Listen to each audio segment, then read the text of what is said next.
etapa da revisão da matéria de latim. Modo conjuntivo. Modo conjuntivo que tem 4 tempos: o perfeito, o imperfeito, o mais que perfeito e o presente. Esse trecho aqui eu tirei da Nova Gramática do Latim, do professor Frederico Lourenço, professor lá de Portugal. Então ele diz o seguinte: vê-se que o conjuntivo latino, em vários dos seus empregos, é usado de uma maneira diferente do conjuntivo português. Isso porque o conjuntivo em latim ele tem um uso mais amplo, coisas que em português a gente escreve usando o modo indicativo, o latim vai preferir o conjuntivo. É de fato um modo muito mais usado, muito mais frequente em latim do que em português. Se pensarmos no uso do conjuntivo em grego, vemos que se limita na prática a 2 tempos, presente e aoristo. Isso porque tem outros tempos que tem também o conjuntivo, mas é pouquíssimo usado. Então, o professor diz aqui, na prática, em grego, se usa só no presente e aoristo.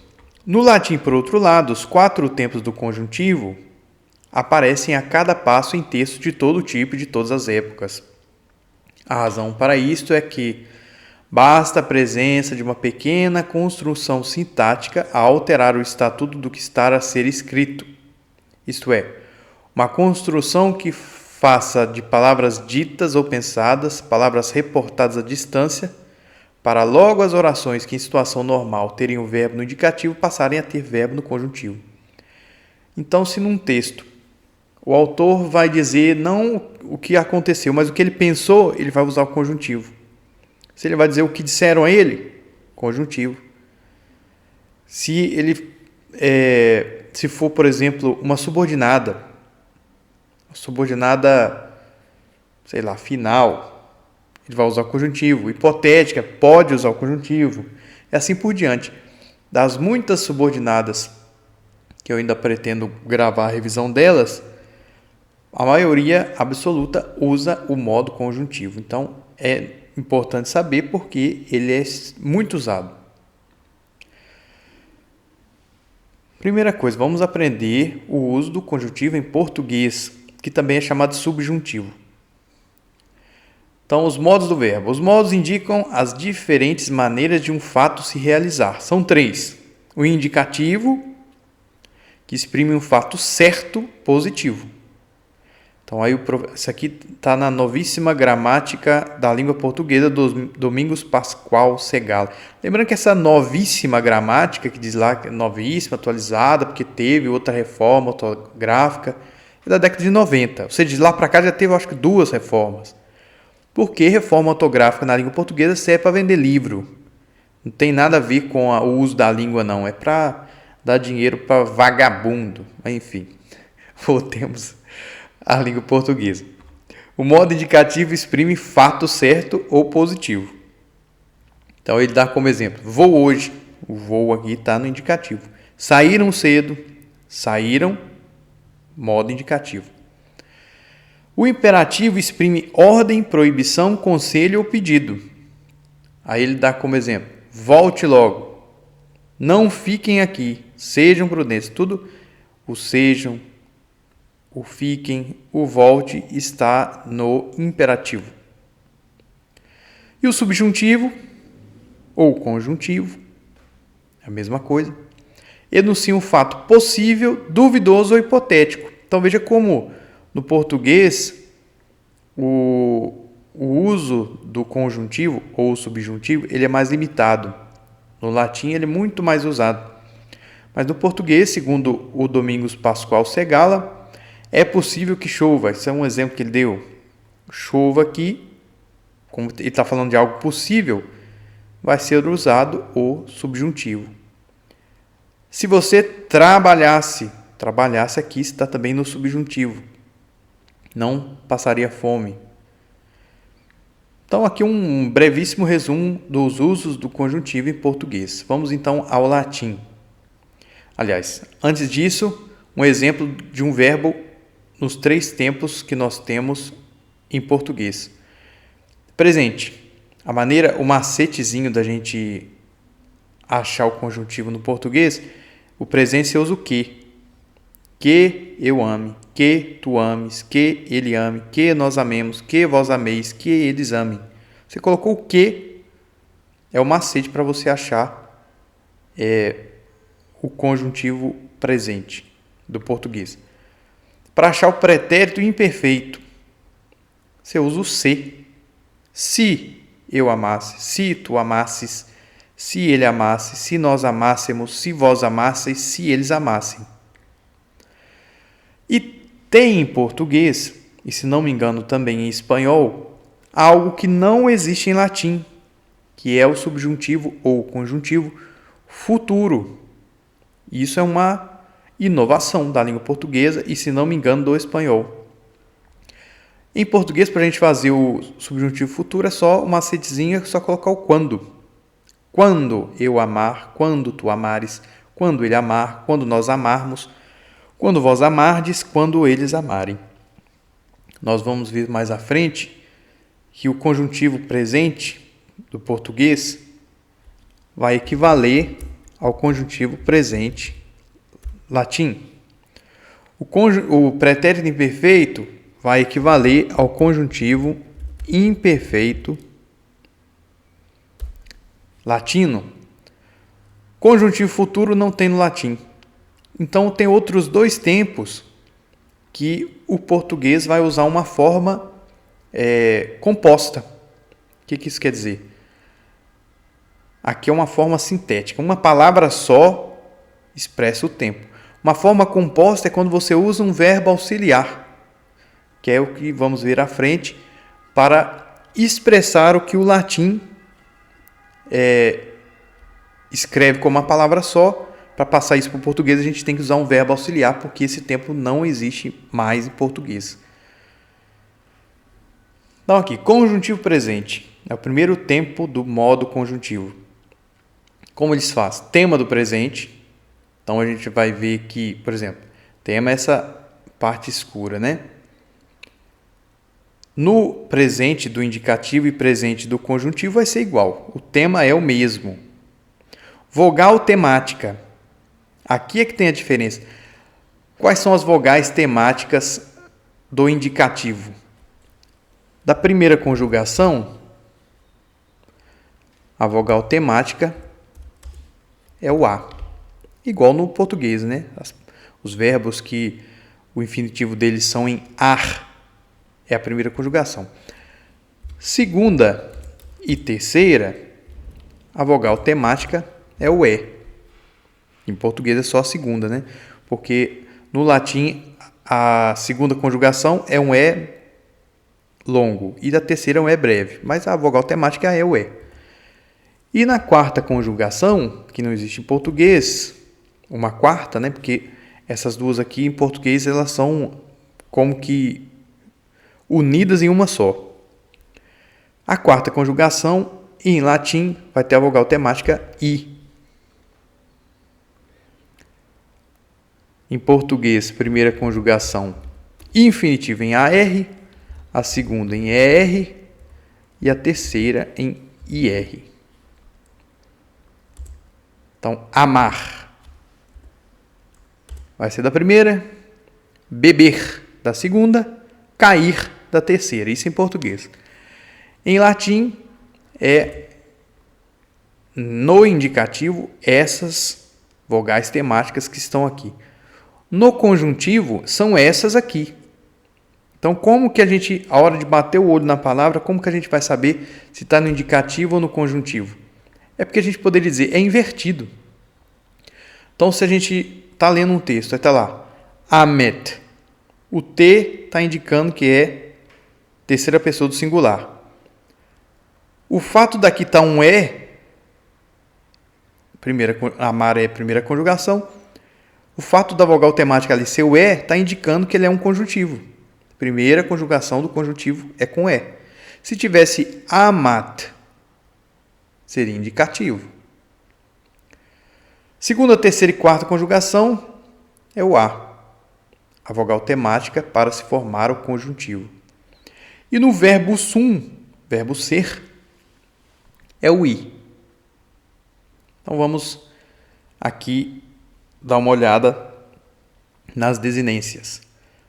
Como foi dito, a primeira conjugação vogal temática é E. Então veja que o E se repete aqui em todas as pessoas. Da segunda, como é A, nós temos aqui o A em todas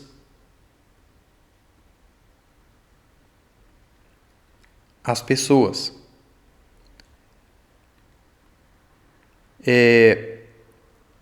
No mais, com exceção da primeira pessoa aqui, né, que tem um M, que não aparece no indicativo, são as desinências do tempo indicativo. Então, o S na segunda, o T na terceira, mus na primeira do plural, tis na segunda do plural, NT na terceira, o R na primeira do passivo, uris, tur, mur, mini, NT, UR.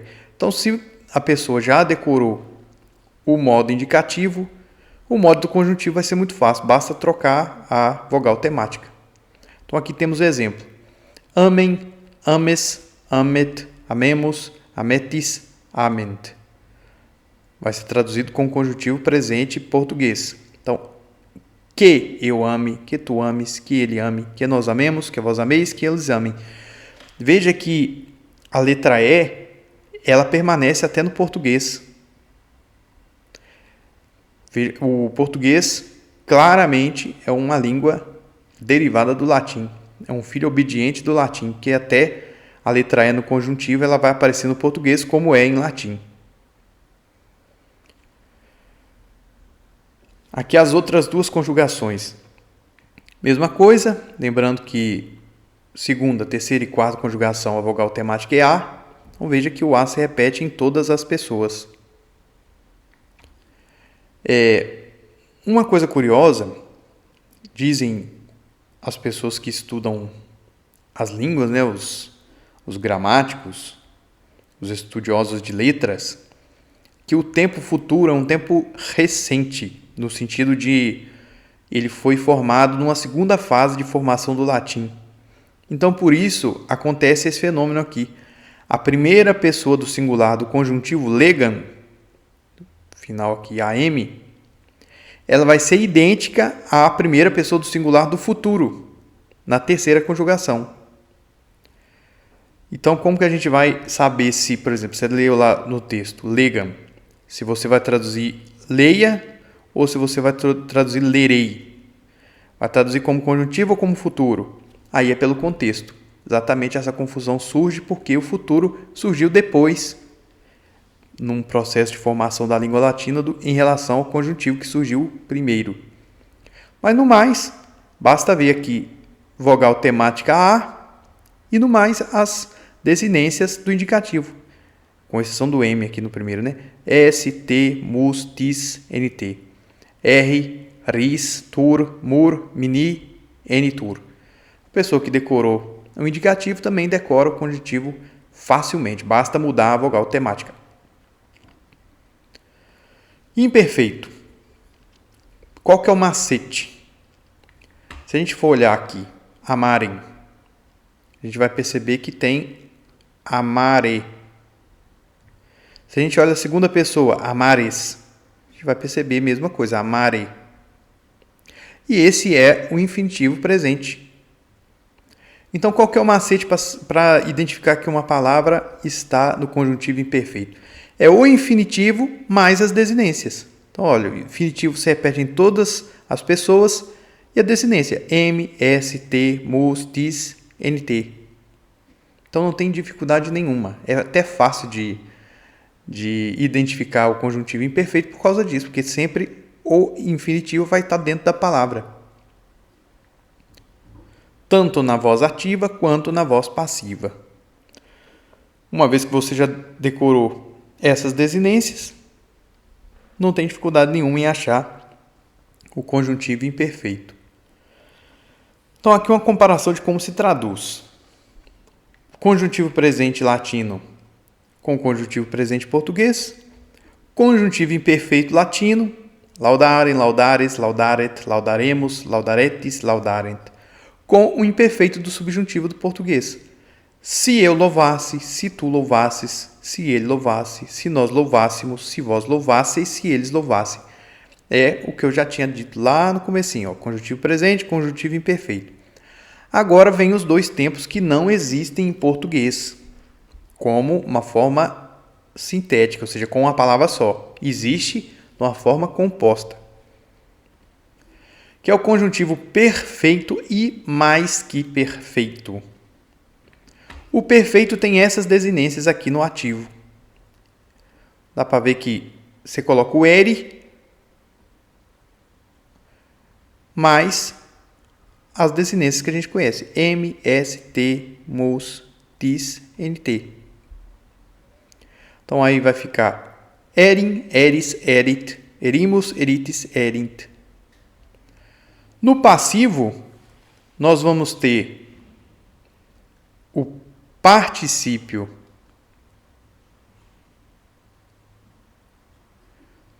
do verbo em questão. Aqui, se fosse o verbo laudo, seria laudatus.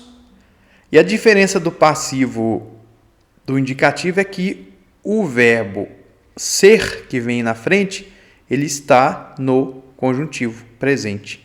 Então, laudatus sim é a forma passiva do conjuntivo perfeito. Mais que perfeito, nós vamos ter tema do perfeito, mais essa desinência aqui, ISSE, ISE, mais a desinência. Então, a desinência aqui, ó, M, S, T, mus, tis, nt. Igualzinho os demais conjuntivos, igualzinho o indicativo. O que muda? Esse ISE na frente. Então, se você viu lá, isen, isis, iset, você já vai saber que é mais que perfeito. É uma questão de treino. Quanto mais verbos você pegar para conjugar, quanto mais palavras você pegar para fazer, você bater o olho, você já vai saber. E na forma passiva, se desde cá nós temos o particípio mais uma forma do presente do conjuntivo do verbo ser, do lado de cá nós temos particípio mais o verbo ser no conjuntivo imperfeito. Lembra lá que o conjuntivo imperfeito a gente faz com infinitivo mais desinência? Então, qual que é esse infinitivo do verbo sum, que é o verbo ser, né? Esse. Então, esse da primeira pessoa, qual que é a desinência? M. Na segunda pessoa, S. Terceira pessoa, T. Primeira pessoa do plural, mus. E assim por diante. Então, o que nós temos aqui é particípio mais imperfeito do conjuntivo do verbo ser. Aqui, como se traduz? Como eu disse, o português a gente vai precisar de um verbo auxiliar para poder traduzir, porque não existe um tempo verbal, uma palavra só, que vai dar a ideia do latim. Conjuntivo perfeito em latim. Nós temos laudaverim, laudaveris, laudaverit, laudaverimus, laudaveritis, laudaverint. Então, observe aqui, tem o tema, temos,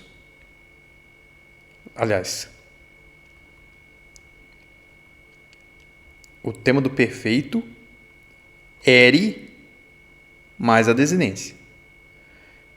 Aqui mesma coisa, tema do perfeito, ere, desinência. Assim que se faz o conjuntivo perfeito. Em português, a gente vai ter que usar o verbo ter. Dependendo do verbo, em português, né, a gente vai ter que usar o verbo haver. Então, você testa o verbo ter. Se ficar esquisito, tente o verbo haver como auxiliar, que também é possível. Então, laudaverim a gente vai traduzir como tenha louvado. Veja que o verbo ter no conjuntivo. Tenha louvado, tenhas louvado, tenha louvado. Então, é o verbo auxiliar no conjuntivo, mais o particípio. Se aqui é lauda, aqui é louvar. Então, o particípio de louvar. Conjuntivo mais que perfeito. Tema do perfeito, laudave, mais o isse, mais a desinência. M, S, T, mus, tis, NT. Então, aí, na tradução em português, ao invés de usar o verbo ter no conjuntivo presente, a gente vai usar o verbo ter no conjuntivo imperfeito. Tivesse louvado, tivesse louvado, tivesse louvado, tivéssemos louvado, tivesseis louvado, tivessem louvado.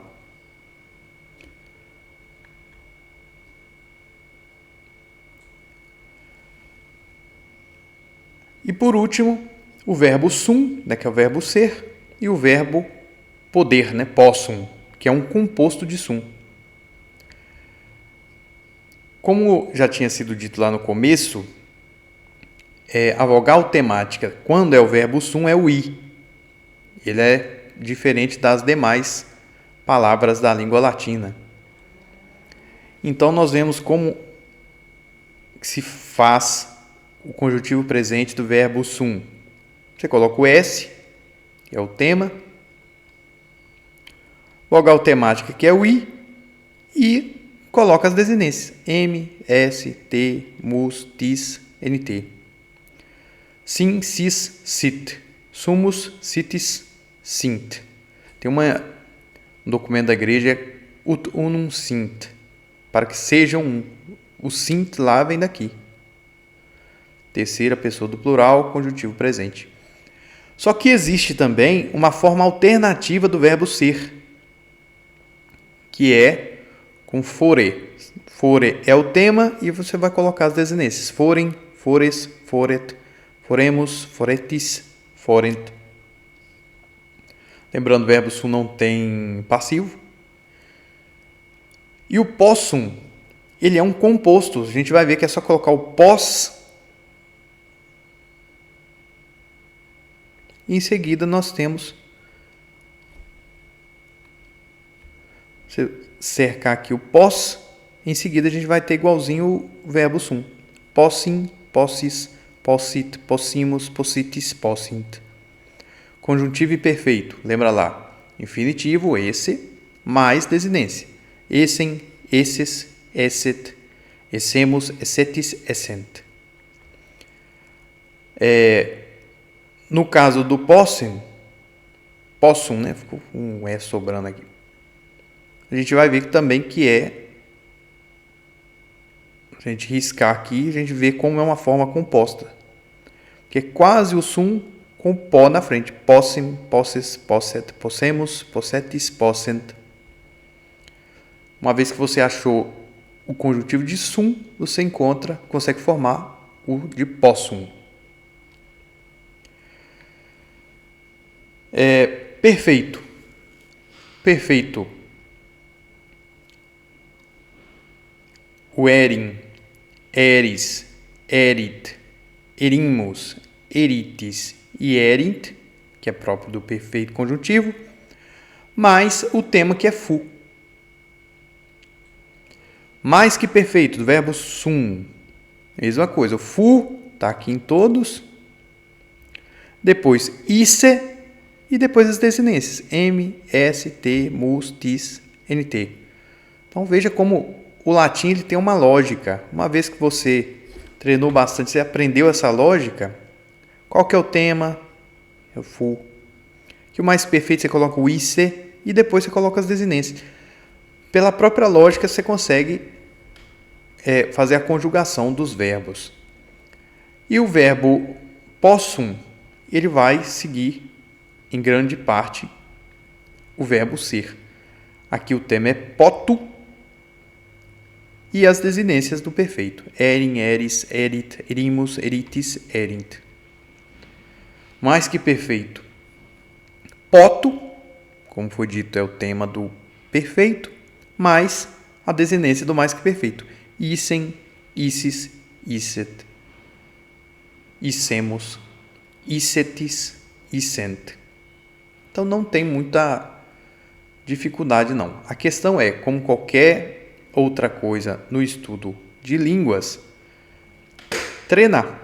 Então pega um monte de verbo, vai fazendo. Conjuntivo, primeira conjugação. Aí pega lá um monte de verbo de primeira conjugação. Vai fazendo de todos.